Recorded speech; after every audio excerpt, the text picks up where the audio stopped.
Welcome to CNU News, your connection to all the news on campus, keeping you up to date and informed. I'm Katie Harden. And I'm Patrick Nightingale. Thanks for tuning in. On this episode, we're bringing you the latest news on CNU and in the community. Trans Talk Take 2 visited CNU last week, featuring 6 transgendered individuals speaking about their accomplishments and hardships in life. Those who attended had the opportunity to hear and even speak to people who challenge some of our notions about gender and what it means to be male and female or masculine and feminine in our quite judgmental society. Most of the individuals taking place in the discussion had all tried living as the opposite gender for years, describing it as living in a body poison from head to toe. In 2009, due to the election vote of new officers being deemed unconstitutional, the Student Government Association was disbanded and officers were forced to step down from their leadership positions. This left CNU without student representation or a voice on campus. The Student Representation Working Group and faculty have been working to create a new constitution for the CNU Student Assembly, which was ratified earlier this week. In order to create a new connection between students and CNU, Senior Jeff Myron and Junior Cole Osri have been working very closely with faculty and other student organizations on campus to create a new government. After many revisions, students were given the opportunity to review the new constitution for themselves and vote to ratify it. After a 3-day-long voting process and over 650 votes cast, the constitution was ratified with a 91% agreement rate. With a new constitution in place, a spring election is on the way. CNU News' own Tim Krems spoke with students around campus to hear what their opinions about the newly ratified constitution. I definitely thought there were some improvements from the previous constitution. There was more details. Things about advertising definitely made it more accessible to normal student groups instead of having to go through a lengthy bureaucratic process. I've read part of it. Did you get to vote? No, I actually didn't vote. I don't have time to vote. I actually read through the Constitution and I ratified it, and I'm excited that the students will have some representation on campus now.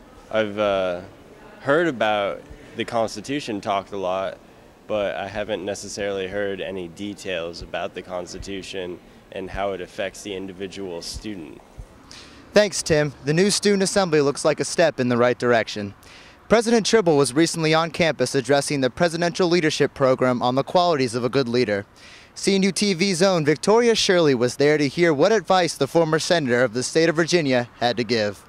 Hundreds of students gathered at the Ferguson Center of the Arts to hear University President Paul Tribble speak at an event hosted by Sigma Tau Gamma. Tribble spoke on the topic of leadership and gave some advice to the 700 students who attended. Leaders must identify and wear their vision like the clothes on their back. And that requires transparency and clarity and constancy.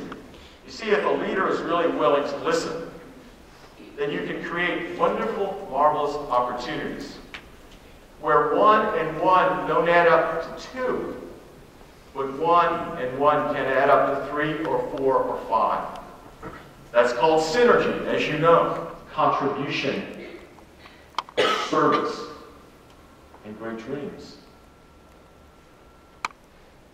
That's what leadership is all about. Thanks, Victoria. It was great to see President Tribble in his element. Alpha Phi hosted its annual King of Hearts recently in the ballroom of the David Student Union.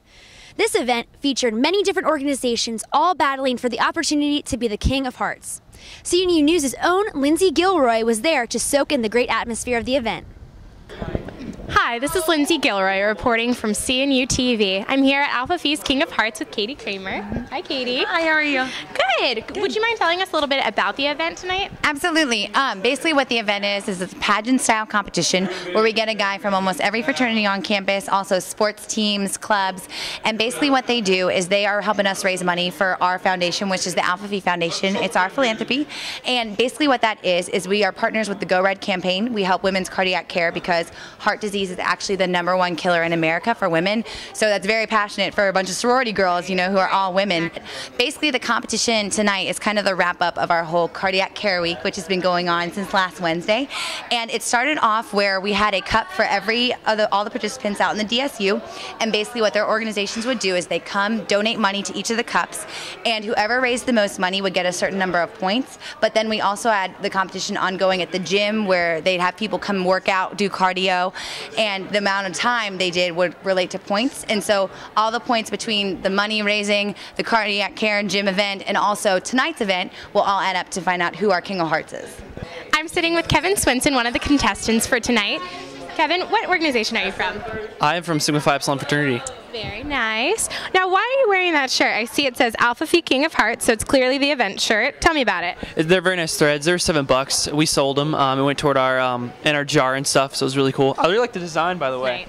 Oh, I'm representing Alpha Sigma Alpha sorority. Oh, okay. And I really like your outfit. Why? Well, I'm here for Alpha Phi's King of Hearts. Okay. It's about cardiac awareness, and I'm here to raise money. Okay. And is there a reason for your little getup tonight? Yes, I'm Robert Goulet. You get the idea. All right. Well, it seems like tonight's show is going to be a lot of fun. Thank you so much, Noel. Oh, thank you.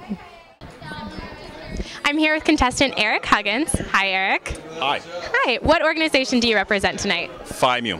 Okay. And why did you decide to become part of this competition? Well, you know, it's always great to help a cause bigger than yourself, and the girls of Phi Mu are really great, so what better to represent an organization helping a cause outside of yourself than doing this? All right. Thank you, Eric. This has been Lindsay Gilroy. Back to you in the studio. Thanks, Lindsay, and congratulations to the new King of Hearts, sophomore Martin Lawrence. Great job. It's that time of year again. Graduation season has struck CNU. I sat down with many graduating seniors to hear what their plans were for the future.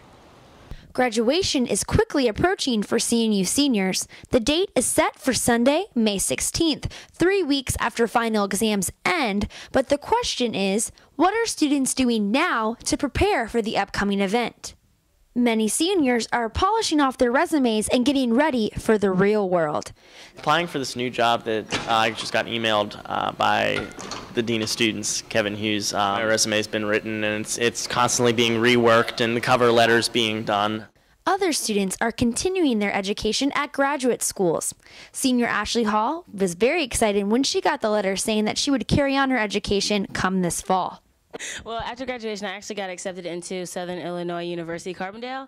So I'll actually be going there in the fall, and I'll be a graduate assistant, so I'll be teaching 2 classes a week. So that's actually what my plan is so far after graduation. One thing's for sure, seniors are banding together to attempt to end their college career at CNU on a good note.